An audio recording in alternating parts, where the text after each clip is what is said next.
হ্যাঁ পড়েন, অসুবিধা নেই, পড়েন। আলহামদুলিল্লাহ আলহামদুলিল্লাহি রাব্বিল আলামিন আল্লাহুম্মা সাল্লি আলা মুহাম্মাদ আল্লাহুম্মা বারিক আলা মুহাম্মাদ مصطلح الحديث والموضوع وثمرته تعريفه وعلمه بأصول وقواعد يعرف بها أحوال السند والمتن من حيث قبول والرد. الموضوع السند والمتن من حيث قبوله والرد. ثمرته وغايته تمييز الصحيح من السقيم والأحاديث. تمييز الصحيح من السقيم والأحاديث. من الأحاديث الحديث والخبر والأثر والاصطلاحات الأخرى. حديث لغة الجديد ويجمع على أحاديث على خلاف القياس. واصطلاحا هو ما أودع إلى نبي صلى الله عليه وسلم هو ما أضيف إلى نبي صلى الله عليه وسلم من قول أو فعل أو تقرير أو وصف خلقي أو خلقي أو خلقي। জি, যথেষ্ট। বারাকাল্লাহু ফিক। আপনাদেরকে পূর্বে গতকালকে বলা হয়েছিল যে শুরু করবেন, তো লেখক যার আছে তার জন্য দোয়া করবেন। إن الحمد لله نحمده ونستعينه ونستغفره ونعوذ بالله من شرور أنفسنا وسيئات أعمالنا من يهده الله فلا مضل له ومن يضلله فلا هادي له وأشهد أن لا إله إلا الله وحده لا شريك له وأشهد أن محمدا عبده ورسوله أما بعد رب اشرح لي صدري ويسر لي أمري واحلل عقدة من لساني يفقهوا قولي রব্বি জিদনি ইলমা রব্বি জিদনি ইলমা। সম্মানিত আজকের ক্লাসে উপস্থিত সুপ্রিয় ভাই সকল ও সম্মানিতা বোন, আল্লাহ তাবারক ওয়া তাআলার বিশেষ দয়ায় আজকে আমরা শেখ আব্দুল মুহসিন আল আব্বাদ হাফিজাহুল্লাহর যে বই রয়েছে আতিয়াবিল মিনা, তার দ্বিতীয় ক্লাস আমরা শুরু করতে চলেছি। আর দরুদ ও সালাম আমাদের সকলে প্রাণ প্রিয় নবী করিম মুহাম্মদ সাল্লাল্লাহু আলাইহি সাল্লামের উপরে। আল্লাহুম্মা সাল্লি আলাইহি আল্লাহুম্মা বারিক আলাইহি। আজকে আমরা ক্লাস যেটা শুরু করব, পূর্বের ক্লাসে আপনাদেরকে কিছু বইয়ের নাম বলা হয়েছিল, যেসব বইগুলো লেখা হয়েছে প্রথম প্রাথমিক সময়ে এবং যেগুলো গ্রহণযোগ্য বই। তারপর আরো কিছু বই আছে যেগুলো গুরুত্বপূর্ণ, হয়তো পূর্বের ক্লাসে বলা হয়নি, তো বলে দেওয়াটা বেশি উত্তম হবে। যেমন একটি বই বলা হয়েছিল আপনাদেরকে আল ইলমা ফি যাবতির রিওয়ায়া ওয়া তাকয়িদিস সিমাঈ। তো এই বিষয়ে মানে এটা একটা বই লেখা হয় কাজী ইয়াজ। তারপরে আরেকটি বই লেখা হয় হাফস ওমর আল মানাজি। তিনি লেখেন মালা ইয়াসাউল মুহাদ্দিসু জাহলুহু, মালা ইয়াসাউল মুহাদ্দিসু জাহলুহু, এই বইয়ের নাম দেন তিনি। তারপরে আরেকটি গুরুত্বপূর্ণ বই, যে বইটি সম্পর্কে যারা এই বিষয়ে পড়াশোনা করবে তাদেরকে জানা দরকার, সেটি হচ্ছে মুকদ্দমা ইবনু সালাহ, উসুলুল হাদিস অথবা মুকদ্দমা ইবনু সালাহ। বইটি খুব প্রসিদ্ধ বই, মানে অনেকেই জানে। এটা আসলে ইনি 643 হিজরিতে মৃত্যুবরণ করেন। আর তিনি বই যেটা লিখেছেন উলুমুল হাদিস নামে, কিন্তু সেই বইটা পরিচয় লাভ করে মুকদ্দমা ইবনু সালাহ নামে। তিনি মুস্তালাহুল হাদিসের প্রতিটি বিষয়কে একত্রিত করেছেন অল্প অল্প করে, মানে সেই জায়গায় এক জায়গায় করেছেন। খতিব আল বাগদাদি যে বিক্ষিপ্ত ভাবে লিখিত কিতাবগুলো রয়েছে সেখান থেকে তিনি কালেক্ট করে একত্রিত করেছেন। আর তার উপরে কিছু প্রয়োজন হয়েছে টিকা হিসাবে লিখেছেন। এই হিসাবে এই বইটি খুব পরিচয় লাভ করে আর খুব মানুষের জন্য সহজ হয়, সমস্ত বিষয়কে তিনি একত্রিত করে দেন। এই বইয়ের প্রতি অনেক ওলামায়ে কেরাম বিদ্বানগণ গুরুত্ব দেন এবং এই বইয়ের বিভিন্ন ভাবে আরো ব্যাখ্যা বিশ্লেষণ করেন। যেমন ইমাম নববী রাহিমাহুল্লাহ এই বইটির সংক্ষিপ্ত রূপ দিতে গিয়ে লেখেন ইরশাদু তুল্লাবিল হাকাইক। অনুরূপ ভাবে ইমাম বুলকিনী মাহাসিনুল ইসতিলাহ নামে ব্যাখ্যা গ্রন্থ লিখেন এই মুকদ্দমা ইবনু সালার। কেউ আবার এই বইটিকে কবিতার আকারে লিখেছেন, যেমন আলফিয়াতুল ইরাকি। আলফিয়াতুল ইরাকি তো এটা স্পষ্ট করে যে এই বইটির গুরুত্ব সে সময় খুব ছিল, কারণ সমস্ত বিষয়কে একত্রিত করে দেওয়া হয়েছিল, যার ফলে মানুষ, ওলামায়ে কেরাম, পাঠক এই বইয়ের দিকে ধাবিত হয়েছিল। ওলামাগণ এই বইয়ের ব্যাখ্যা কেউ কবিতা আকারে লিখেছিলেন। তো বইটির নাম কি? মুকদ্দমা ইবনু সালাহ বলতে পারেন, অথবা উলুমুল হাদিস। উলুমুল হাদিস এই বইয়ের লেখকের নাম হচ্ছে যে আবু আমর ওসমান ইবনু আব্দুর রহমান। আবু আমর ওসমান ইবনু আব্দুর রহমান, যিনি ইবনু সালাহ নামে পরিচিত। ইবনু সালাহ নামে পরিচিত। ইবনু সালাহ যদি বলেন তাহলে যথেষ্ট হবে, তবে পুরো নামটা যদি স্মরণে থাকে বেশি ভালো হবে। হাফিজ আবু আমর উসমান ইবনু আব্দুর রহমান। তো মুকদ্দমা ইবনু সালাহ এটা আপনারা মনে রাখবেন। তারপরে আপনার যে বইটি আছে যে মুস্তালাহুল হাদিস সম্পর্কে সবচেয়ে বেশি উপকারী আর সংক্ষিপ্ত ভাবে লেখা হয়েছে, আর যেটা দ্বারা মানুষ অনেক উপকৃত হয়েছে, সেটা হচ্ছে হাফিজ ইবনু হাজার রাহিমাহুল্লাহর বই নুখবাতুল ফিকর ফি মুস্তালাহি আহলিল আসার। নুখবাতুল ফিকর ফি মুস্তালাহি আহলিল আসার। তো অনেক মুহাদ্দিস এই বইয়ের ব্যাখ্যা বিশ্লেষণ করেছেন। তাদের মাঝে অন্যতম হলো হাফিজ ইবনু হাজার নিজেই। তার ছেলে মোহাম্মদ ইবনু আহমদ ইবনু হাজার ইবনু আব্দুর রউফ আল মানাবি এবং মোহাম্মদ সাদিক ইবনু আব্দুল হাদি আস-সিন্দি ব্যাখ্যা করেছেন। অনুরূপ ভাবে নুখবাতুল ফিকর গ্রন্থের কাব্যিক রূপ দিয়েছেন। কাব্যিক বলতে কবির আকারেও, মানে কবিতার আকারে এই বইটি লেখা হয়েছে। কয়েকটি লেখা হয়েছে, তার মধ্যে অন্যতম হলো শেহাবুদ্দিন আহমদ আত-তুফি, উনি লেখেন। তারপর মোহাম্মদ ইবনু ইসমাইল আল আমির আস-সানআনি, তিনি লেখেন 1182 হিজরিতে। তারপর প্রথম যে নামটা বললাম শেহাবুদ্দিন আহমদ আত-তুফি, তিনি 833 হিজরিতে লেখেন।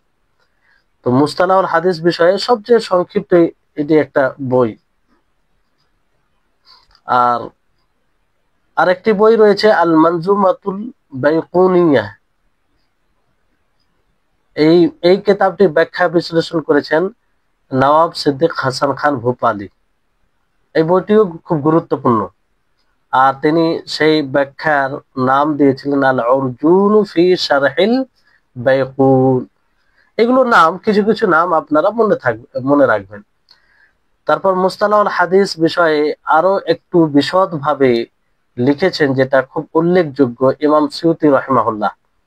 তাদরিবুর রাবি, যেটা বারবার আপনারা শুনবেন, এগুলো খুব গ্রহণযোগ্য বই। তাদরিবুর রাবি শারহ তাকরিবিন নওয়াবি। আর এর ইমাম সাখাবি, তিনি ফাতহুল মুগীস বিশারহিল আলফিয়া নামে লেখেন। তারপর তাওজিহুল আফকার শারহু তানকিহিল আনজার, এইভাবে লেখা হয় ওই বইয়ের ব্যাখ্যায়। কাওয়াইদুত তাহদিস, তাওজিহুন নাজার, তো এই সব বইগুলো রয়েছে। তাদরিবুর রাবি, ইমাম ইবনে হাজার আসকালানি রাহিমাহুল্লাহর বই যেটা রয়েছে নুখবাতুল ফিকর ফি মুস্তালাহি আহলিল আসার, এটা মনে রাখবেন। তো এইগুলো বই সব গুরুত্বপূর্ণ। এই সমস্ত বই দ্বারা মানুষ উপকৃত হয়েছে আর এখনো হয়ে যাচ্ছে। তাহলে এতগুলো বই আপনাদেরকে বলা হলো, মুস্তালাহুল হাদিসে। তার মধ্যে কিছু বই যেগুলো গুরুত্বপূর্ণ সেগুলো মনে রাখবেন। যেমন সর্বপ্রথম যিনি বই লেখেন রাম হুরমুজি রাহিমাহুল্লাহ, সেই বইটির নাম মনে রাখবেন। তারপরে যে পরস্পর দুই একটি বই সেগুলো মনে রাখবেন। ইবনে হাজার রাহিমাহুল্লাহর বই, তারপরে ইমাম সিউতি রাহিমাহুল্লাহর বই, এই কটা বই আপনারা মনে রাখবেন। পর্যায়ক্রমে যেগুলো বই এসেছে ক্রমে ক্রমে যদি সবগুলো একটা মনে থাকে তাহলে আরো সুবিধা হবে। এবার আসুন, মূল বই শুরু হচ্ছে যে মুস্তালাহুল হাদিস ওয়া মাওদুউহু ওয়া সামারাতুহু। মুস্তালাহ মানে পরিভাষা, হাদিসের পরিভাষা, মাওদু মানে বিষয়, সামারা মানে ফলাফল। তো মুস্তালাহুল হাদিস এটা বলতে এর সংজ্ঞা কি, কাকে বোঝায়?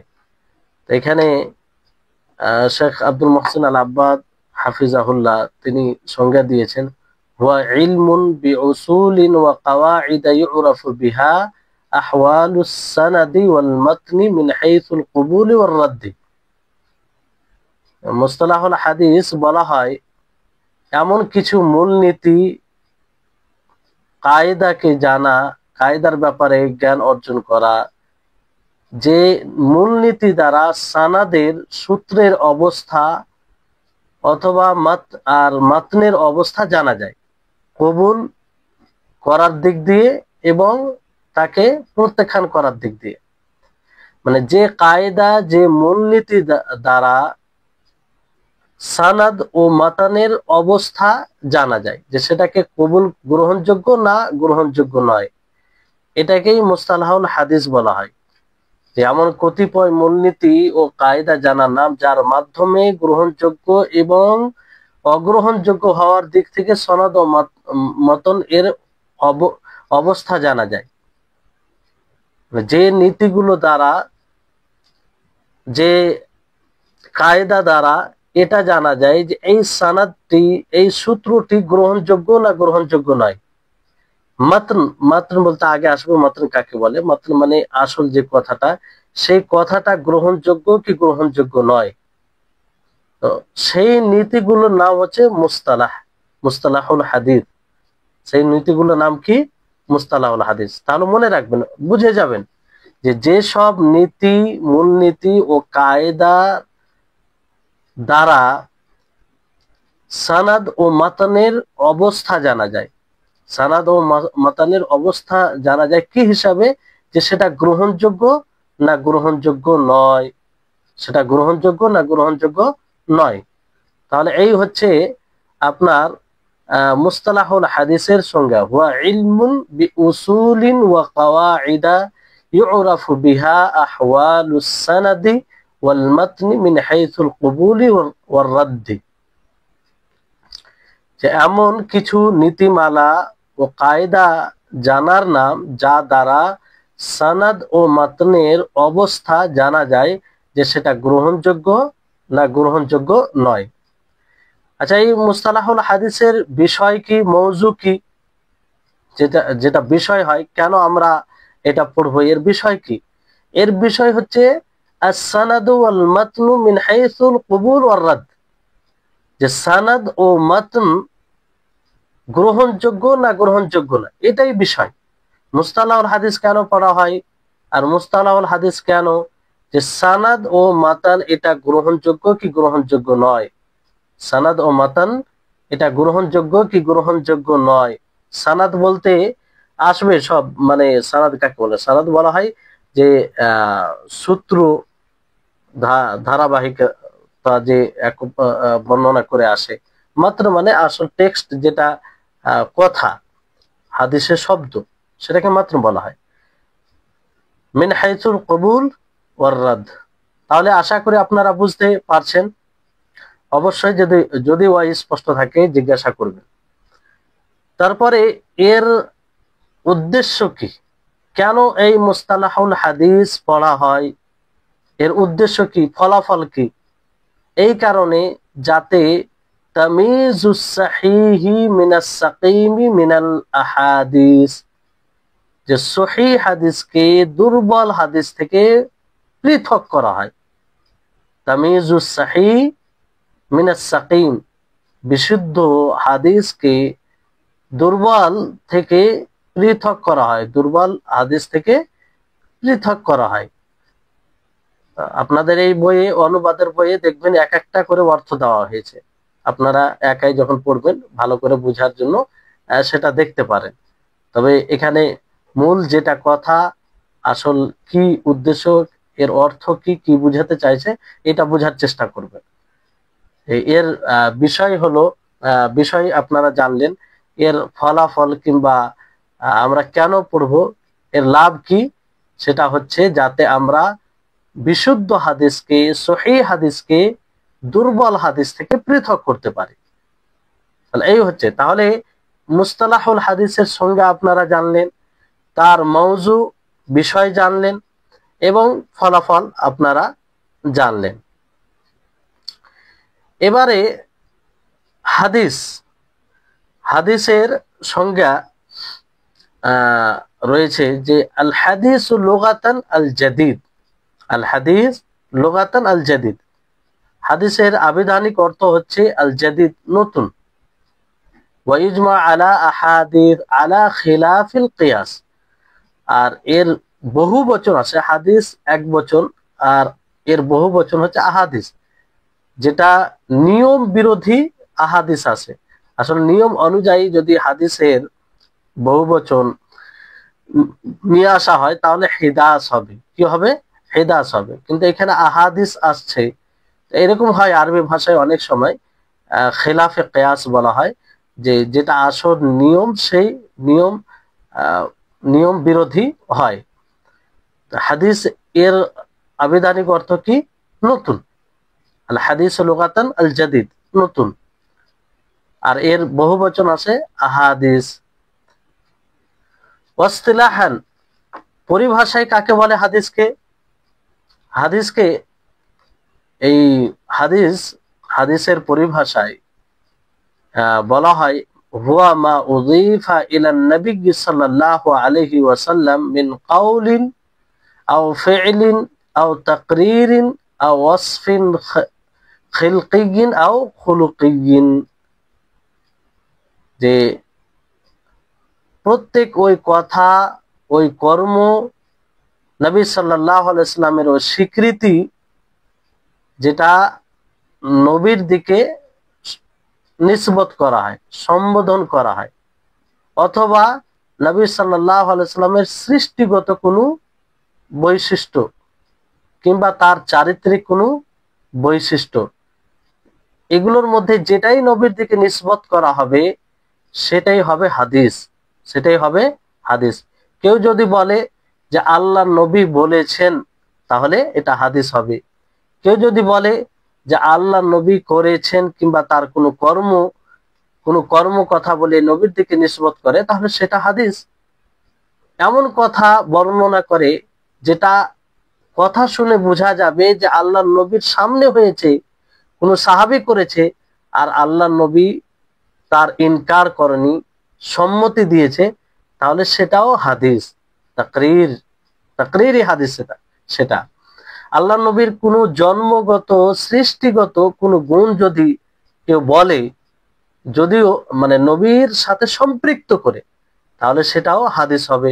অনুরূপভাবে নবী সাল্লাল্লাহু আলাইহি সাল্লামের চারিত্রিক কোনো বিষয় যদি তুলে ধরে তাহলে এটাও হাদিস হবে। এখানে একটি বিষয় খেয়াল রাখবেন যে নবীর দিকে যদি নিসবত করা হয় তাহলেই সেটা হাদিস, মানে পরিভাষায় সেটাকে হাদিস বলা হবে। আসলে সেটা নবীর কথা নাও হতে পারে, নবীর কর্ম নাও হতে পারে, নবীর স্বীকৃতি নাও দিয়ে থাকতে পারে, সেটা মিথ্যাও হতে পারে। এই জন্য অনেকের প্রশ্ন হয় যে যেটা মৌজুকে আবার হাদিস কেন বলা হয়? মৌজু জয়ীফকে হাদিস এই জন্য বলা হয় কারণ সেটা নবীর দিকে নিসবত করা হয়, যদিও আল্লাহ নবীর কথা নয়, আল্লাহ নবীর কর্ম নয়, কিন্তু নবীর দিকে নিসবত করা হয়, ফলে হাদিস বলা হয়। পরিভাষায় কি বলা হয়?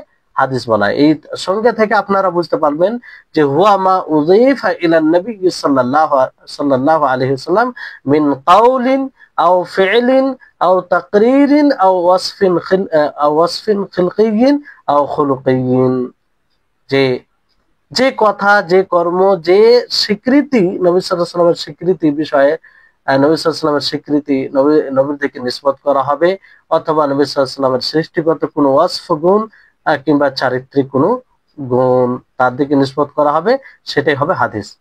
তাহলে আপনারা আশা করি এটা বুঝতে পেরেছেন। তারপরে খাবার, আরেকটি শব্দ আপনারা শুনুন, খাবার। খাবারের আবিধানিক অর্থ হচ্ছে যে আন্নাবা, মানে খবর, সংবাদ।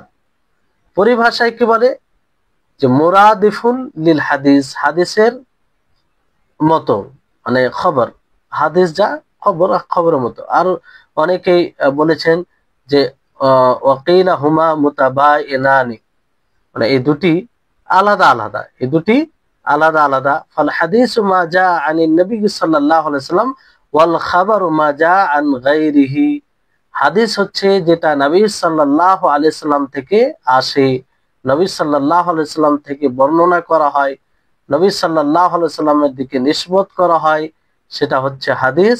আর খবর হচ্ছে যা নবী সাল্লাল্লাহু আলাইহি সাল্লাম কে ছাড়া অন্য কারো কাছ থেকে বলা হয়, আসে, সেটা খবর। আর অনেকেই বলেছেন যে এই খবর ও হাদিসের মধ্যে উমুম ও খুসুস মুতলাক রয়েছে। উমুম ও খুসুস মুতলাক মানে খবরটা হচ্ছে আম, ব্যাপক অর্থ দেয়, অর্থাৎ খবর রাসূল থেকে যা আসে সেটাও খবর, এবং রাসূল ছাড়া অন্য কারো কাছ থেকে যেটা আসে, সাহাবী থেকে কিংবা তাবী থেকে, সেটাও খবর। আর রাসূল থেকে এলেও খবর। কিন্তু হাদিস শুধুমাত্র নবী সাল্লাল্লাহু আলাইহি সাল্লাম থেকে যেটা আসবে সেটা হাদিস। তাহলে হাদিসটা খুসুস হয়ে যাচ্ছে, খাস হয়ে যাচ্ছে, যে নবী সাল্লাল্লাহু আলাইহি সাল্লাম থেকে এলে সেটা হাদিস হবে। কিন্তু খবর এটা ব্যাপক, অমুম, ব্যাপক দিচ্ছে, যে খবর বলা হবে নবী সাল্লাল্লাহু আলাইহি সাল্লাম থেকে এলেও কিংবা নবী ছাড়া অন্য কারোর কাছ থেকে এলেও এটা খবর হবে। তাহলে বুঝতে পারলেন? তাহলে এর খবরের সংজ্ঞা আপনার তিনটি দেওয়া হলো। কয়টি দেওয়া হলো? তিনটি। একটি হচ্ছে হাদিসের মতো, যা হাদিস তা খবর। আরেকটি কি, যে দুটির সঙ্গে পৃথক, আলাদা আলাদা, যে হাদিস বলা হয় যা নবী সাল্লাল্লাহু আলাইহি সাল্লাম থেকে আসে, আর খবর বলা হয় নবী সাল্লাল্লাহু আলাইহি সাল্লাম কে ছেড়ে অন্য কারো কাছ থেকে আসে, সেটা খবর। আরেকটি হচ্ছে যে এই হাদিস ও খবরের মধ্যে উমুম ও খুসুস মুতলাক রয়েছে, অর্থাৎ খবর এটা ব্যাপক অর্থ দেয়, নবী সাল্লাল্লাহু আলাইহি সাল্লাম থেকে ও অন্য কারো কাছ থেকে আসে, দুটোকেই খবর বলে জানা যায়। আর হাদিস শুধুমাত্র যা নবী সাল্লাল্লাহু আলাইহি সাল্লাম থেকে আসবে। তাহলে উমুম, উমুম বলতে খবর, খুসুস, খুসুস বলতে হাদিস। তো এই হচ্ছে বিষয়। তাহলে আপনারা জেনে নিলেন যে খবর এর আবিধানিক অর্থ কি এবং পরিভাষায় কাকে বলে। তারপরে আরেকটি সংজ্ঞা দেওয়া হয়েছে যে আল আসার। আল আসার কাকে বলা হয়? এর অর্থ হচ্ছে যে বাকিয়াতুশ শাই, কোন জিনিসের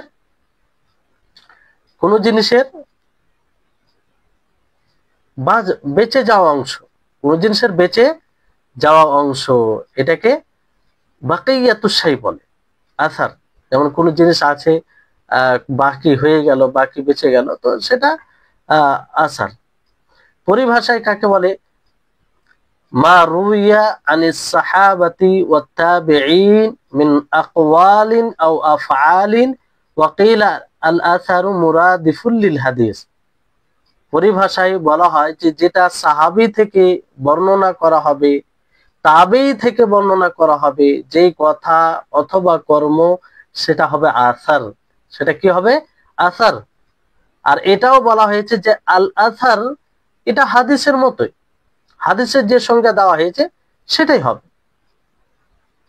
এই হচ্ছে বিষয়। তাহলে আপনারা হাদিসের সংজ্ঞা, খবরের সংজ্ঞা এবং আসারের সংজ্ঞা আপনারা জানলেন।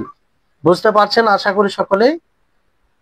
এমন ভাবে বুঝবেন যাতে বুঝতে পারেন, সেটা পরবর্তীতে বই দেখে ভালোভাবে মুখস্থ করবেন, আরো ভালোভাবে বুঝবেন, সেটা তো হবে, কিন্তু পড়ার সময় যেন পুরো স্পষ্ট হয়ে যায়, ক্লিয়ার হয়ে যায় আপনাদের কাছে। ক্লিয়ার না হলে বলবে। তো এই হচ্ছে বিষয়। তারপরে আসুন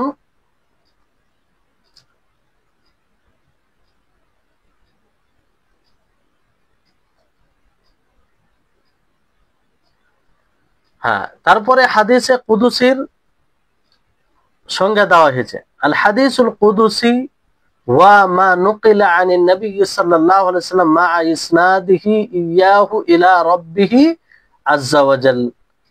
হাদিসে কুদুসি বলা হয় যেটা নবী সাল্লাল্লাহু আলাইহি ওয়াসাল্লাম থেকে তিনি রবের দিকে নিসবত করে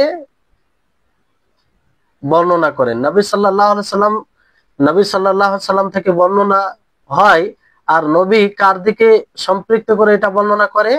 রবের দিকে সম্পৃক্ত করে বর্ণনা করে। যে হাদিস আল্লাহর দিকে সম্বন্ধ করে নবী সাল্লাল্লাহু আলাইহি সাল্লাম থেকে বর্ণিত হয়েছে, সেটাই হাদিসে কুদুসি। সেটাই কি? হাদিসে কুদুসি। তাহলে এখানে একটা বিষয় জাগে যে হাদিসে কুদুসি সরাসরি আল্লাহর নবী মুহাম্মদ সাল্লাল্লাহু আলাইহি ওয়াসাল্লাম আল্লাহর দিকে নিসবত করে বলে, আল্লাহর দিকে নিসবত করে সম্বন্ধ করে বলে। আর কোরআনও তো আল্লাহ তাআলার পক্ষ থেকে, কোরআনও আল্লাহ তাআলার পক্ষ থেকে। তো কোরআন ও হাদিসে কুদুসির মধ্যে পার্থক্যটা কি? অনেকে মনে করবে যে যেহেতু আল্লাহ নবী আল্লাহর দিকে নিসবত করে হাদিসে কুদুসি বলেন, আর কোরআনটাও আল্লাহর পক্ষ থেকে, তাহলে দুটোর মধ্যে কোনো পার্থক্য নেই। জি, দুটোর মধ্যে পার্থক্য আছে। এই জন্য লেখক রাহিমাহুল্লাহ এটাকে মানে স্পষ্ট করেছেন যে ওয়াল ফারকু বাইনাল হাদিসিল কুদুসি ওয়া বাইনাল কোরআন। আসলে আল হাদিসুল কুদুসি, এটার নাম কুদুস, আল হাদিসুল কুদুসি কেন নাম দেওয়া হলো? আল হাদিসুল কুদুসি কেন নাম দেওয়া হলো এটা আমাদেরকে একটু বোঝার দরকার আছে। আসলে কুদ্দুস হচ্ছে আল্লাহ তাবারক ওয়া তাআলার একটি নাম। যেহেতু আল্লাহর নবী আল্লাহর দিকে নিসবত করে সম্বন্ধ করে বলেন, এই জন্য তার দিকে নিসবত করে এই হাদিসের নাম দেওয়া হয়েছে কুদুসি, আল হাদিসুল কুদুসি। তো মানে কুদুস মুকাদ্দাস, পবিত্র। তো এর মধ্যে ফারক হচ্ছে আন্নাল কোরআন মুআজাজুন বিলাফজিহি, যে কোরআন তার শব্দ সহ মুআজাজা, ওয়া মুতাআব্বাদ বিতিলাওয়াতিহি, আর কোরআনের শব্দ দ্বারা তেলাওয়াত করা হয়, ইবাদত, তেলাওয়াত করে তার ইবাদত করা হয়। কোনো ব্যক্তি স্বতন্ত্রভাবে তেলাওয়াত করে আল্লাহ তাআলার নৈকট্য লাভ করতে পারে, ইবাদত, এটা বিশেষ একটি স্বতন্ত্র একটি ইবাদত। আর কোরআনের জন্য মুতাওয়াতির শর্ত, মুতাওয়াতির হওয়া শর্ত। এবার মুতাওয়াতির কাকে বলে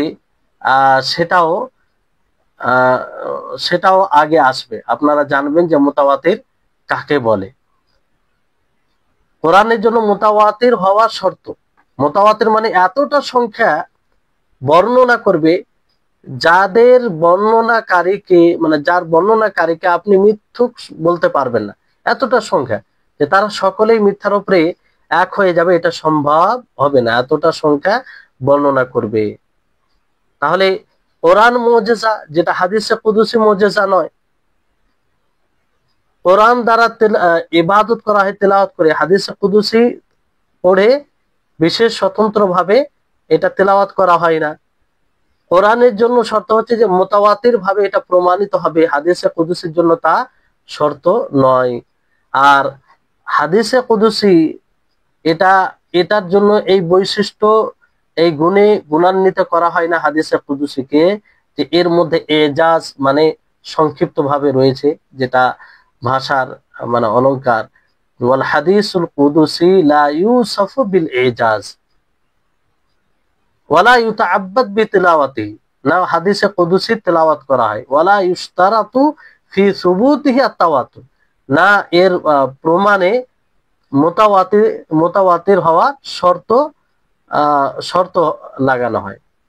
তাহলে এগুলো পার্থক্য।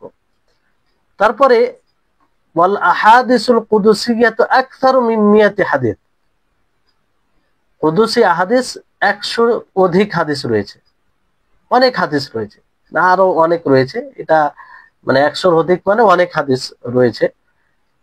যেমন ইমাম মুসলিম রাহিমাহুল্লাহ তিনি তার সহিহ গ্রন্থে আবু যর রাদিয়াল্লাহু তাআলা আনহু থেকে বর্ণনা করেছেন যে নবী সাল্লাল্লাহু আলাইহি সাল্লাম থেকে বর্ণনা করেন, উনি নবী সাল্লাল্লাহু আলাইহি সাল্লাম কেমন ভাবে বর্ণনা করেন সে ব্যাপারে তিনি বলেন ফিমা ইয়ারবিহি আনিল্লাহি তাআলা, নবী সাল্লাল্লাহু আলাইহি সাল্লাম আল্লাহর কাছ থেকে বর্ণনা করেছেন। তো এটা তো আম হাদিসে বলা হয় না, আরো যে সব হাদিস রয়েছে সেই হাদিসের ক্ষেত্রে এটা বলা হয় না।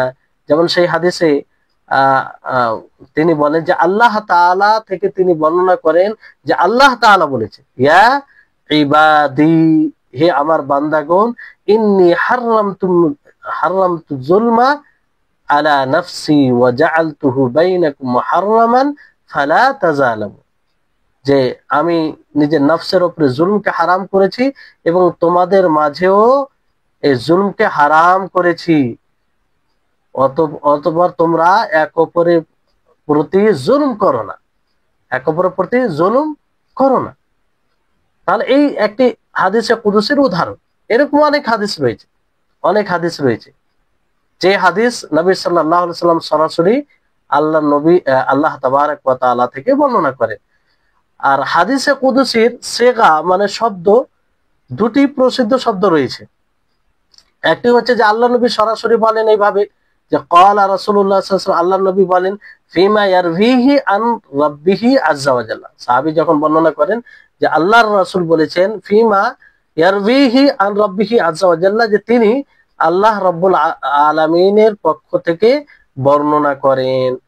আর আরেকটি শব্দ হচ্ছে ক্বালা আল্লাহু তাআলা ফিমা রাওয়াহু আনহু রাসূলুহু সাল্লাল্লাহু আলাইহি ওয়াসাল্লাম, আল্লাহ তাআলা বলেন যেটা যার থেকে তার রাসূল বর্ণনা করেছেন, যার থেকে তার রাসূল বর্ণনা করেছেন।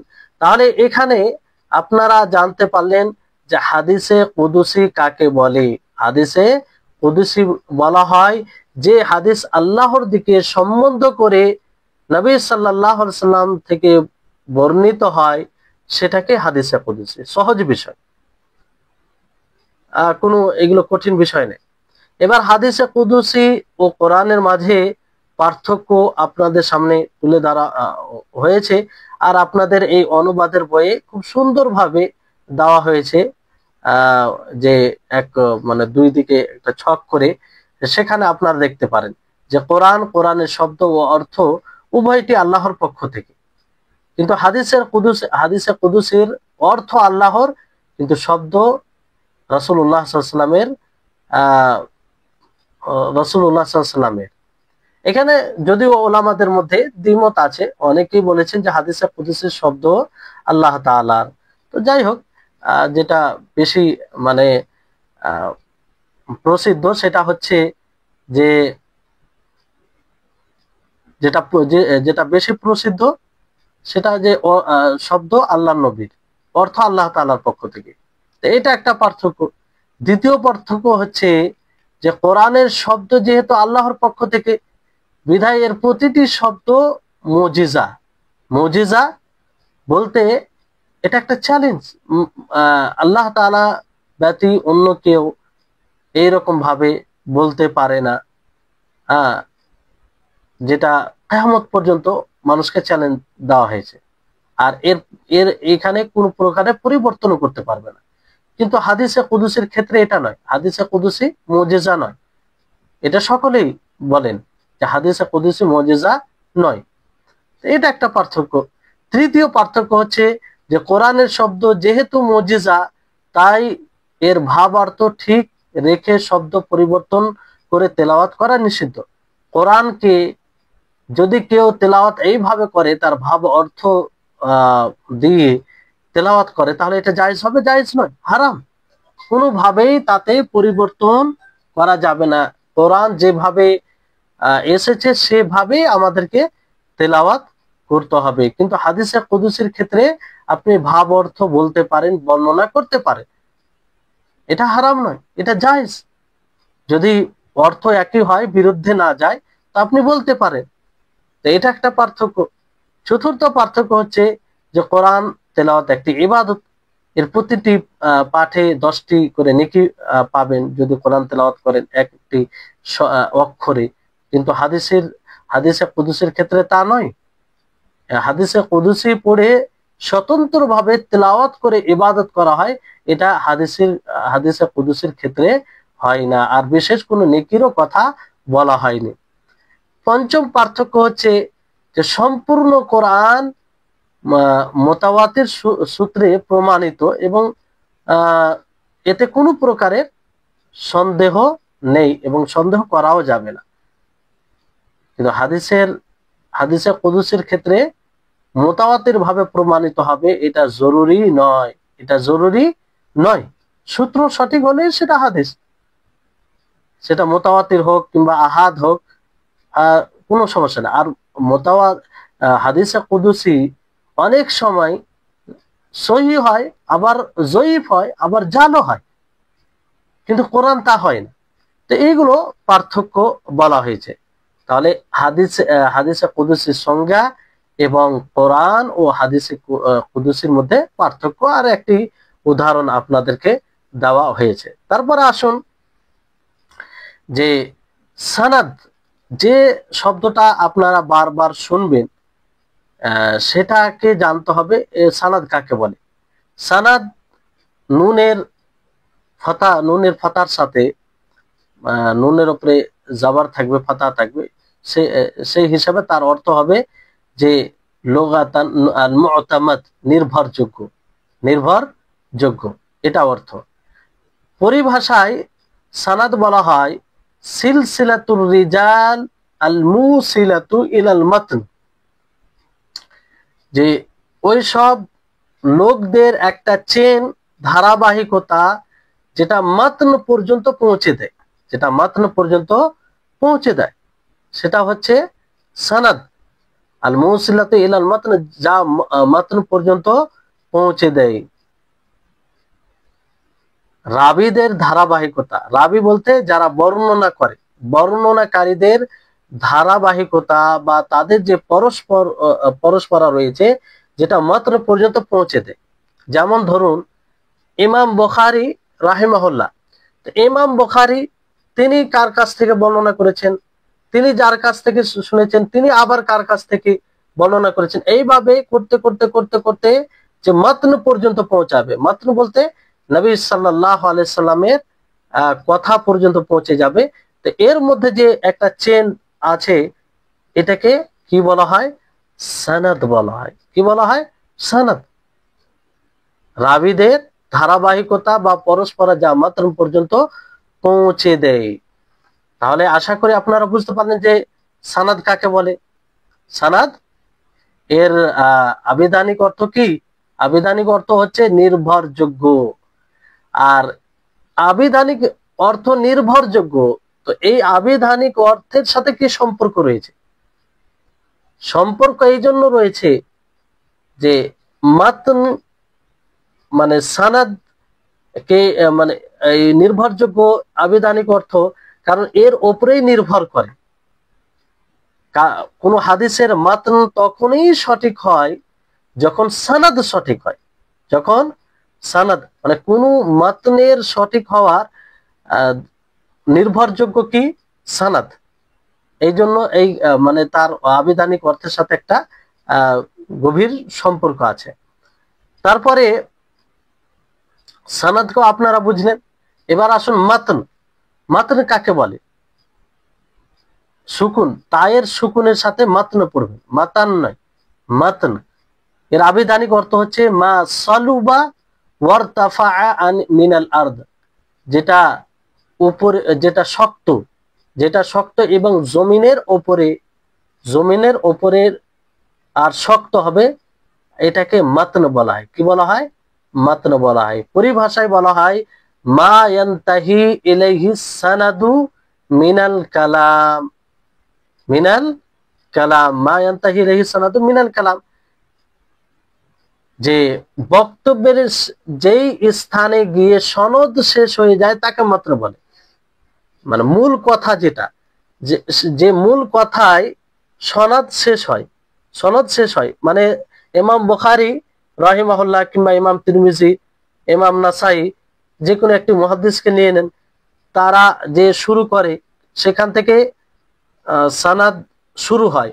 সানাদ বর্ণনা করেছে, দেখা গেল চারজন, পাঁচজন, ছয়জন হতে পারে। তো শেষে পৌঁছাবে, শেষে মানে সানাদ সিলসিলা শেষ হওয়ার পরে কি আসবে? ইবারত, মানে নবীর কথা, সেটাই হচ্ছে মাতন। সেটাই কি? মাতন। সেটাই হচ্ছে মাতন। এবার প্রশ্ন জাগছে যে এটাকে মাতনে কেন নাম দেওয়া হলো? মাতন এই জন্য নাম দেওয়া হলো যে মাতনের আপনারা আবিধানিক অর্থ শুনলেন, সেটা হচ্ছে মা সালুবা ওয়ারতাফা মিনাল আরদ।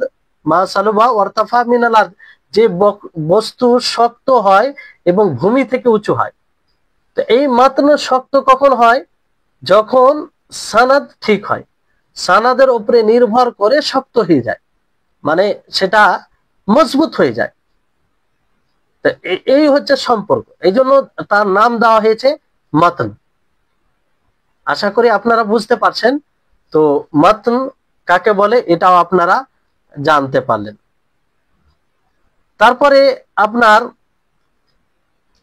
ইসনাদ কাকে বলে? সানাদ জানলেন, মাতন জানলেন, এবার ইসনাদ কাকে বলে? ইসনাদের আগে মানে আরেকটি বিষয় রয়েছে এখানে, যে মাতনের পরিভাষায় বলা হয়েছে ওয়াসুমিয়া বিযালিকা, মানে তার কারণ, মাতন কেন নাম দেওয়া হয়েছে সেটা লেখক রাহিমাহুল্লাহ বলছে যে লিআন্নাল মুসনিদা ইউকাউইল হাদিসা বিসানাদিহি ওয়া ইয়ারফাউহু ইলা কাইলিহি। কারণ মুসনিদ যে বর্ণনা করে, সে মানে সূত্র, সেটা হাদিসকে মজবুত করে। সানাদ দ্বারা, সূত্র দ্বারা হাদিস মজবুত হয়, শক্তিশালী হয়। আর এটা কাইল পর্যন্ত, বক্তা পর্যন্ত পৌঁছে দেয়, বক্তা পর্যন্ত পৌঁছে দেয়। ফলে এর নাম দেওয়া হয়েছে মাতন, যেটা আপনাদেরকে পূর্বে বলা হলো। তারপরে ইসনাদ কাকে বলে? আল ইসনাদ লাহু মানায়ান। ইসনাদের দুটি অর্থ আছে। ইসনাদের কটি অর্থ আছে? দুটি অর্থ আছে। একটি অর্থ হচ্ছে যে আজবুল হাদিস ইলা কাইলিহি মুসনাদান, হাদিসের নিসবত করা, হাদিসের নিসবত করা, সম্বন্ধ করা তার বক্তার দিকে, মানে যে হাদিসটা বলবে তার দিকে নিসবত করা, এটাকে ইসনাদ বলা হয়। ইসনাদের একটা অর্থ এটা, দুটি অর্থ আছে, তার মধ্যে এটা যে হাদিসকে সনদ সহকারে তার কথক পর্যন্ত পৌঁছে দেওয়া। সনদ সহকারে, মানে সনদ, সনদ তো কাকে বলে জানেন? যে ধারাবাহিকতা, রাবীদের, বর্ণনাকারীদের ধারাবাহিকতাকে, চেনকে কি বলে? সনদ বলে। তো সনদ সহ কথা, যে কথা বলেছে সে পর্যন্ত পৌঁছে দেওয়া, এটাকে ইসনাদ বলে। এটা একটা অর্থ, এটা একটা ইসনাদের সংজ্ঞা বলতে পারেন, অর্থ। দ্বিতীয় অর্থ হচ্ছে সিলসিলাতুর রিজালিল মুসিলা ইলাল মাতন ওয়া আলা হাযা ইয়াকুনু মুরাদিফান লিস-সানাদ, যে সেই ব্যক্তিদের সিলসিলা, ধারাবাহিকতা, যে ব্যক্তি গুলো, যে রাবি গুলো, কিংবা সেই রাবি বর্ণনাকারীদের ধারাবাহিকতা, যে বর্ণনাকারীগুলো পৌঁছে দেয় কি পর্যন্ত? মাতন পর্যন্ত। মাতন পর্যন্ত। ইমাম বুখারী রাহিমাহুল্লাহ যেমন বর্ণনা করেন, তা তিনি উপরে কারো কাছ থেকে বর্ণনা করেছেন, তার উপরে কেউ বর্ণনা করেছেন কারো কাছ থেকে, তার উপরে কারো কাছ থেকে বর্ণনা হয়েছে, এই করতে করতে করতে করতে মাতন পর্যন্ত পৌঁছে যায়। মাতন পর্যন্ত পৌঁছে যায়, এই যে পৌঁছে যাচ্ছে, এই যে ধারাবাহিকতা, এটাকে কি বলা হয়? ইসনাদ বলা হয়। এই জন্য বলা হয় যে ইসনাদ সানাদের মতোই। সানাদ যাকে বলা হয় সেটাকেই ইসনাদ বলা হয়। সানাদ যাকে বলা হয় সেটাকেই ইসনাদ বলা হয়।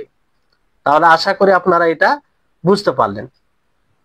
তাহলে সানাদকে মুতামাদ, এই যে আবিধানিক অর্থ, এর সাথে কি সম্পর্ক এটাও বুঝতে পারলেন। তারপর আসুন, তারপরে বলা হয়েছে যে মুসনাদ কাকে বলে? মুসনাদ কাকে বলে? একটা হচ্ছে মুসনাদকে দুই ভাবে পড়া যায়, মুসনাদ, মুসনিদ। মুসনাদ নুনের ফাতার সাথে, মুসনাদ নুনের ফাতার সাথে যখন আমরা মুসনাদ পড়ব, তার দুটি অর্থ হবে। তার কটি অর্থ হবে? দুটি অর্থ হবে যখন আমরা নুনের সাথে মুসনাদ পড়ব।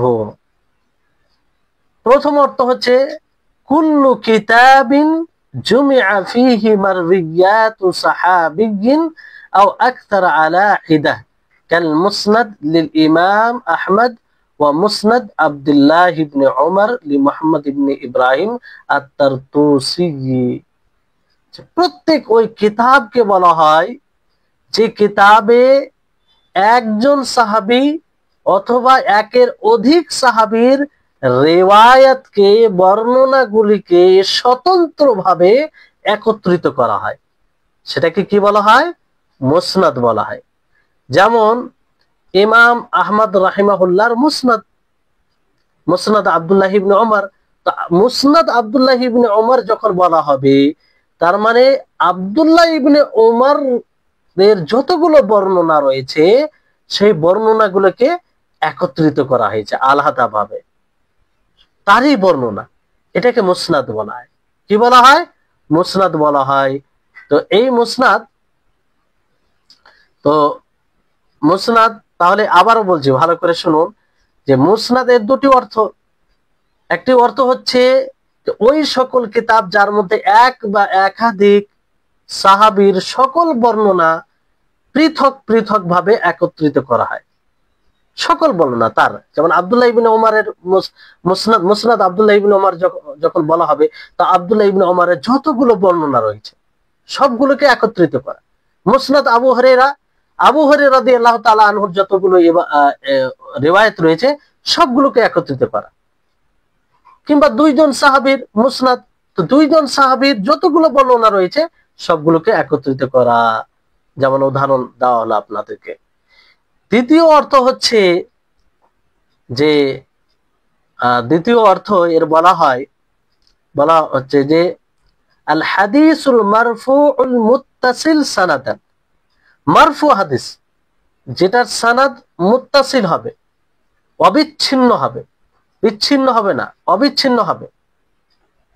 এমন হাদিস যা অবিচ্ছিন্ন সনাদে রাসূল সাল্লাল্লাহু আলাইহি সাল্লাম পর্যন্ত পৌঁছে গেছে, সেটাকে বলা হয় মুসনাদ।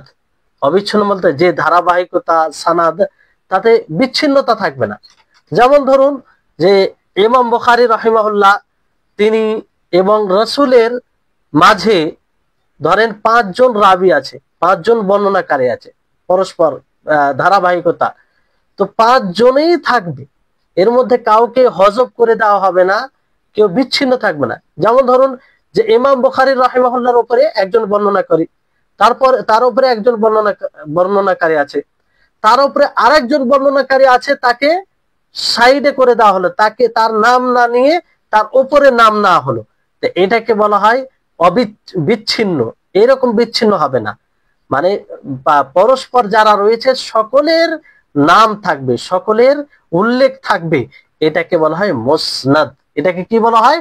মুসনাদ হাদিস। তাহলে বুঝতে পারলেন, দুটো অর্থই আশা করি বুঝতে পেরেছেন। তাহলে মুসনাদ নুনের ফাতার সাথে দুটো যে অর্থ বলা হলো, আশা করি আপনাদের মনে থাকবে। খুব সহজ সরল ভাষায় আপনাদেরকে বলা হলো। এবার আসুন যে মুসনাদকে নুনের কাসরার সাথে পড়া যায়, নুনের কাসরার সাথে পড়া যায় যে আল মুসনিদ, আল মুসনিদ। তখন কি অর্থ হবে? তখন অর্থ হবে হুয়া মাইয়ারউইল হাদিসা বিসানাদিহি, যে ব্যক্তি হাদিসকে সানাদ সহ বর্ণনা করবে, সাওয়াউন কানা ইনদাহু ইলমুন বিহি আও লাইসা লাহু ইল্লা মুজাররাদুর রিওয়ায়া। হ্যাঁ, তার নিকটে তার জ্ঞান থাকুক, সেই সানাদের জ্ঞান থাকুক আর না থাকুক, সে শুধু রিওয়ায়াত করবে, এটা মুসনিদ বলা হয়। কি বলা হয়? মুসনিদ বলা হয়। ভালো করে শুনুন যে মুসনিদ কাকে বলা হয়। মুসনাদ আপনারা দুটো অর্থ জানলেন। মুসনিদ বলা হয় ওই ব্যক্তিকে যিনি নিজস্ব সনদে হাদিস বর্ণনা করে থাকে, তাতে উক্ত হাদিস সম্বন্ধে তার জ্ঞান থাকুক বা শুধু বর্ণনা করা ছাড়া কোনো জ্ঞান না থাকুক, নিজস্ব সনদে বর্ণনা করে কি নিজস্ব সনদে সে বর্ণনা করবে, অন্যদের সনদ নয়, নিজস্ব সনদে সে বলবে যে আমি অমুক জন থেকে শুনেছি। হ্যাঁ, তারপরে সে তার উপরে কেউ কারো কাছ থেকে শুনেছে, তার উপরে সে কারো কাছ থেকে শুনেছে, এইভাবে তার এটা নিজস্ব সনদ, অন্যজনের কথা নয়। এটাকে মুসনিদ বলা হয়, নুনের কাসরার সাথে, নুনের জেরের সাথে। তাহলে মুসনিদ আপনারা বুঝতে পারলেন। তারপরে আসুন যে আরেকটি শব্দ আসে মুহাদ্দিস। মুহাদ্দিস কাকে বলে? মুহাদ্দিস বলা হয় হুয়া মান ইয়াশতাগিলু বিইলমিল হাদিসি রিওয়ায়াতান ওয়া দিরায়াতান ওয়া ইয়াত্তালিউ আলা কাসীরিন মিনাল মারউইয়াত ওয়া আহওয়াল রুওয়াতিহা। মুহাদ্দিস বলা হয় ওই ব্যক্তিকে যে ইলমে হাদিস নিয়ে ব্যস্ত থাকে, হাদিসের জ্ঞানে ব্যস্ত থাকে, রিওয়ায়াতান রিওয়ায়াতের দিক দিয়ে, দিরায়াতান মানে সেই হাদিসকে বুঝার দিক দিয়ে, কিভাবে কি আসলে কি হাদিস বলতে চাইছে এটা দিক দিয়ে, ওয়ায়াত্তালিউ আলা কাসীরিন মিনাল মারউইয়াত, আর অনেক মারউইয়াতের উপরে সে জ্ঞান রাখবে, তার এই ব্যাপারে জ্ঞান থাকবে। আর যে হাদিস মারউই গুলো রয়েছে, রিওয়ায়াত গুলো রয়েছে, তার যে বর্ণনাকারী রয়েছে সেই বর্ণনাকারীদের সম্পর্ক সে জানবে, বর্ণনাকারীদের সম্পর্কে সে জানবে। তাহলে মুহাদ্দিস যখন আপনারা শুনবেন তখন বুঝে যাবেন যে মুহাদ্দিস বলতে এখানে কোন মুহাদ্দিসকে বলা হয়েছে। তাহলে মুহাদ্দিস বলতে ওই ব্যক্তি যিনি হাদিস বর্ণনা করে, দেরায়াতান মানে উপলব্ধি করে, জ্ঞান নিয়ে মানে দেরায়াতান হাদিসের জ্ঞানে ব্যস্ত থাকবে, উপলব্ধি করবে হাদিসটা কি অর্থ, কি বলতে চাইছে, আর অসংখ্য বর্ণনা এবং বর্ণনাকারীদের অবস্থা সম্পর্কে সে অবগত থাকবে। তাহলে এটাকে মুহাদ্দিস বলা হয়, এটাকে কি বলা হয়? মুহাদ্দিস বলা হয়। তারপরে মুহাদ্দিসের পরে হাফিজ। কি শব্দ? হাফিজ। হাফিজ কাকে বলে?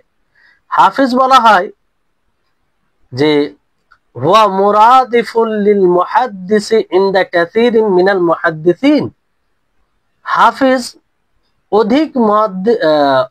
অধিকাংশ মুহাদ্দিসিনদের নিকটে মুহাদ্দিসের সমর্থক, এটা শব্দ, মানে মুহাদ্দিসের যা অর্থ সেটা হাফিজের অর্থ। অনেকেই বলেছেন যে না, এটা বলা হয়েছে যে হাফিজ আরফাউ দারাজাতাম মিনাল মুহাদ্দিসি বিহাইসু ইয়াকুনু মা ইয়ারিফুহু মিন কুল্লি তাবাকাতিন আকসারা মিম্মা ইয়াজহালুহু। বরং বলা হয়েছে যে হাফিজ মুহাদ্দিসের চেয়ে মর্যাদায় উঁচু হবে, এইভাবে যে সে প্রত্যেক তবকা থেকে এতটা জানবে যে তার অজ্ঞাত বিষয় থেকে তার জানা বিষয় বেশি হবে। প্রত্যেক তবকা, তবকা বলতে কি মানে মুহাদ্দিসের যেটা হাফিজের সঙ্গে বলা হয় যে মুহাদ্দিসের চেয়ে বেশি মর্যাদার অধিকারী। কারণ হাফিজ যে হয় তার স্তর, মানে প্রত্যেক স্তর মানে এক একটা তবকা স্তর রয়েছে, প্রত্যেক স্তর সম্পর্কে সে জ্ঞান রাখবে, আর তার জানা বিষয় বেশি হবে অজানার তুলনায়, জানা বিষয় বেশি হবে অজানার তুলনায়। তাহলে এই হচ্ছে বিষয়। তারপরে আরেকটি শব্দ বলা হয় যে দেরায়াতান, হাকিম। হাকিম বলা হয় যে হাকিম, এর উপরে হাকিম রয়েছে, শব্দ কি রয়েছে? হাকিম রয়েছে। তো হাকিম ওই ব্যক্তিকে বলা হয় যিনি সকল হাদিসের জ্ঞান রাখেন, এবং তার খুব কমই জিনিস তার জানার বাইরে থাকে, এমন খুব কম জিনিস থাকে যেটা তিনি জানেন না, মানে অধিকাংশ সবকিছুকে তিনি জানেন। তাহলে এখানে একটি বিষয় আপনারা জানলেন যে মুহাদ্দিসিনদের যে মুহাদ্দিসিন কিরামকে দুই ভাগে বিভক্ত করা হয়, যে একটা হচ্ছে রিওয়ায়াতান আর দেরায়াতান। ইলমুল হাদিস রিওয়ায়াতান, ইলমুল হাদিস দেরায়াতান। ইলমুল হাদিস রিওয়ায়াতান এটা আসলে কোন ইলমকে বলা হয়? এই ক্ষেত্রে বলা হয়েছে যে ইলমুন ইয়াশতামিলু আলা আকওয়ালিন নবিয়্যি ওয়া আফআলিহি ওয়া তাকরিরাতিহি ওয়া সিফাতিহি ওয়া রিওয়ায়াতিহা ওয়া যাবতিহা ওয়া তাহরীরি আলফাজিহা, যে এমন শাস্ত্র যা নবী সাল্লাল্লাহু আলাইহি সাল্লাম কথা, কর্ম, সমর্থক, শারীরিক কিংবা চারিত্রিক বিবরণ এবং তা অন্যের কাছে বর্ণনা করা ও তার শব্দসমূহকে সংরক্ষণ করা নিয়ে আলোচনা করা। এক কথায় নবী সাল্লাল্লাহু আলাইহি সাল্লামের যে হাদিসের সংজ্ঞা আছে সেই সংজ্ঞা সহ হাদিস বর্ণনা করা এবং সেটার শব্দ সহ সংরক্ষণ করা নিয়ে এই বিষয়ে আলোচনা করা, হাদিসের ব্যাখ্যা বিশ্লেষণ করা, এটাকে ইলমুল হাদিস রিওয়ায়াতান বলা হয়। ইলমুল হাদিস রিওয়ায়াতান বলা হয়। আর ইলমুল হাদিস দিরায়াতান বলা হয় যে হাদিসের পরিভাষাকে, হাদিসের নীতিমালাকে, অথবা হাদিসে যে আরো জ্ঞান রয়েছে এমন নীতিমালা জানার নাম ইলমুল হাদিস দেরায়া, যে যার দ্বারা সানাদের অবস্থা জানা যায়, মাতনের অবস্থা জানা যায়, মানে সেটা গ্রহণযোগ্য কি গ্রহণযোগ্য নয়। অথবা এমন নীতিমালা জানার নাম যে নীতিমালার মাধ্যমে রাবি, বর্ণনাকারী ও যেটাকে বর্ণনা করা হয়েছে তার ব্যাপারে জানা যায়। আল কাওয়াইদ আল মুআররিফা বিহালির রাবি ওয়াল মারবি, এমন কাওয়াইদ ও নীতিমালা জানার নাম যে নীতিমালা মাধ্যমে রাবির অবস্থা, বর্ণনাকারীর অবস্থা জানা যায়, আর মারবি যেটা রিওয়ায়াত করা হয় সেটার অবস্থা জানা যায়। তাহলে এই হচ্ছে যে রিওয়ায়াতান। তাহলে এক কথায় দেরায়াতান বলতে বুঝে নেবেন যে দেরায়াতান বলতে যে যারা মুহাদ্দিস, যদি দেরায়াতান বলা হয় তাহলে তারা রাবির অবস্থা এবং যেটা রিওয়ায়াত করে তার অবস্থা জানতে পারে, মানে এমন নীতিমালার জ্ঞান থাকে। আর রিওয়ায়াতান বলতে যে যেটা আপনারা শুনলেন যে নবী সাল্লাল্লাহু আলাইহি ওয়াসাল্লামের হাদিসকে বর্ণনা করা, তার সংজ্ঞা সহ, আর সেটার সংরক্ষণ করা নিয়ে আলোচনা করা, ব্যাখ্যা বিশ্লেষণ করা, হাদিসের মাসলা নির্ণয় করা, এর মধ্যে গণ্য হয়। তো এই হচ্ছে বিষয়। আজকের ক্লাস এই মতো এখান থেকে শেষ করা হচ্ছে। আপনাদের সকলকে বলবো যে ভালোভাবে ক্লাস শুনবেন, এগুলো সূক্ষ্ম বিষয়, ধৈর্যশীল হয়ে শুনতে হবে, কারণ আপনারা সেরকম অভ্যস্ত নয়, সেটা হয়তো কিছুটা উপলব্ধি করছি। তো হঠাৎ করে এরকম ক্লাস করতে আপনাদেরকে অত্যন্ত ভারী মনে হবে। তারপরেও যদি আপনারা আগ্রহী থাকেন তো অবশ্যই ভালো লাগবে। আর ধৈর্যের দরকার আছে, ইলম অর্জনে ধৈর্য ছাড়া কোনো উপায় নাই, এর বিকল্প কিছু নাই। তো এখান থেকে আজকের ক্লাস শেষ হচ্ছে। আল্লাহ তাআলা যেন আমাদের সকলকে এসব বিষয় বোঝার তৌফিক দান করেন আর ধৈর্যশীল হওয়ার তৌফিক দান করেন। আখির দাওয়ানা আলহামদুলিল্লাহি রাব্বিল আলামিন। আসসালামু আলাইকুম ওয়া রাহমাতুল্লাহি ওয়া বারাকাতুহু।